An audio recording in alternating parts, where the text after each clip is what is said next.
నేను ఒకసారి ఒక మెడికల్ షాప్లో ఒక ఆయన కనపడ్డాడు నాకు. ఏదో వ్యాధి పేరు చెప్పి మందు అడిగాడు. అతను ట్యాబ్లెట్ ఇచ్చాడు.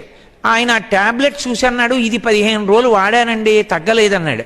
మెడికల్ షాప్ అతను అన్నాడు, ఎవరు రాశారని అడిగాడు. ఎవరు రాయలేదు, పక్క మెడికల్ షాప్లో అతన్ని కూడా అడిగితే ఇచ్చాడన్నాడు. అతను అన్నాడు, డాక్టర్కి చూపించుకోకపోయారా అన్నాడు. అంటే అతను నవ్వేసి, ఇంకేదైనా ఉంటే ఇద్దరు కాస్త చీప్గా ఉన్నది అన్నాడు. అంటే అతను నవ్వేసి ఏదో ట్యాబ్లెట్ ఇచ్చాడు, ఓ వారం వేసుకుని డాక్టర్ దగ్గరికి వెళ్ళండి నేను. అతను నాకు బాగా సన్నిహితుడు.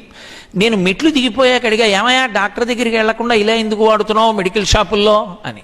అతను అన్నాడు నాతో, డాక్టర్ గారి దగ్గరికి వెళితే 200 ఫీజు, బోల్డ్ అన్ని టెస్టులు, కోటేశ్వరారు కొడుకు తెల్లవారితే ఎంసెట్ రాశాడు, వాడికి ఇంజనీరింగ్ ఫీజు కట్టాలి, పుస్తకాలు కొనాలి, ఇన్ని చేయించుకుంటే ఎక్కడి నుంచి వస్తుందండి, అదే తగ్గిపోతుంది, పర్వాలేదు లేదు, అందుకే ట్యాబ్లెట్ మెడికల్ షాప్లో అడిగానన్నాడు.